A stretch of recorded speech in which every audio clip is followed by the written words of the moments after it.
Did you know that a prophecy that was written 700 years before Christ was born came true? Let me show you how. First verse we want to look at is where the prophecy took place, right? Where was it announced? 700 years before Christ came. We're looking at Isaiah chapter 7, verse number 14, okay? Chapter 7, verse number 14, okay? And it says, "Therefore the Lord himself will give you a sign. Behold, the virgin shall conceive and bear a son, and shall call his name Immanuel." Okay, that is right here in Isaiah. Okay, we're talking about 700 years before Christ came. Then 700 years later, okay, after he came, Matthew chapter number 1 and verse 21, "And she will bring forth a son, and he shall call his name Jesus, for he will save his people from the sin." Verse number 22, "So all this was done that it might be fulfilled, which was spoken by the Lord through the prophet." So when he's saying through the prophet, they're confirming back the prophet Isaiah when he said, "Behold, the virgin shall be with child and bear a son, and they shall call his name Immanuel," which is translated to God's with us. Okay. Now in Luke chapter 1 and verse number 26 to 35, he explains how God sent the angel Gabriel over to Joseph, right? Over to Mary in Galilee, in Nazareth. God sent this angel named Gabriel to visit Mary and Joseph, right? The first visit was to Mary and say, "Hey, look, don't be afraid. I've come from God," okay? And she was scared, and then the angel said to her, "Don't be afraid, Mary, for you have found forever with God," okay? It's telling her, don't be afraid. I come from God and you're special, okay? You're going to have a son, okay? And you're going to name him Jesus, okay? This is throughout in the Luke. If you want to go, you can break it down real quick. I just wanted to show you the proof of where this happened, okay? Now, I also wanted to explain to you real quick the reasons why in certain cases, it says that, oh, why isn't he named Immanuel and he's named Jesus? Because, he says name Jesus. However, Immanuel is who he is, and Jesus is what he's going to do.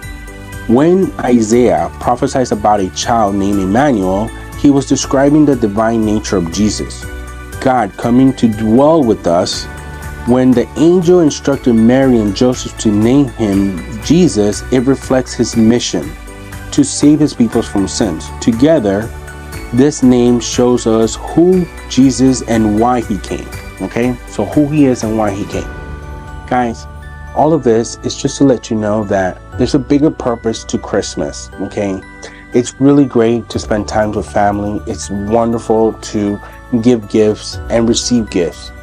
But the whole purpose about this is to remember this prophecy. Okay, this was given to us. Okay, before Jesus came, 700 years, and it was documented by the prophet Isaiah, and then 700 years later it came true.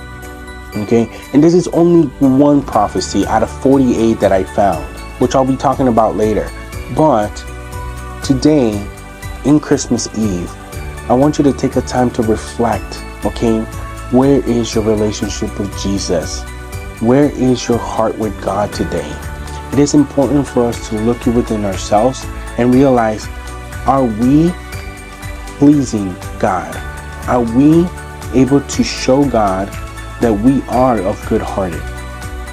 In my case, I've noticed that I was doing a lot of things wrong until I realized that doing things and pleasing God is totally different. I am blessed today to be able to share this with you guys. On this Christmas Eve, take a moment to reflect, to see where you are spiritually. Because as much as it is great to have material things, we also need to check our spiritual level and make sure that we're pleasing God and that we are fulfilling, everything that he established for us. Okay? He wants to have a personal relationship with you.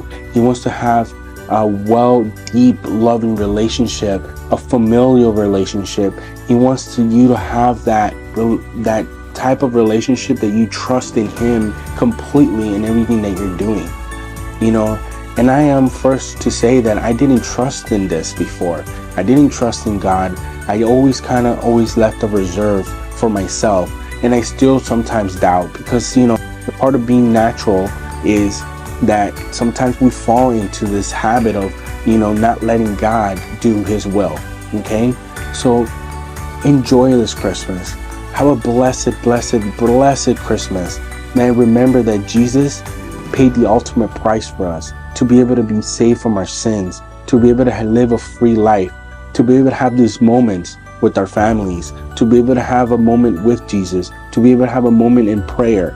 All this was left behind through that ultimate price that he paid on the cross. Okay, guys, I love you so much. Have a Merry Christmas. Enjoy your family. Stay safe, and Merry Christmas, guys.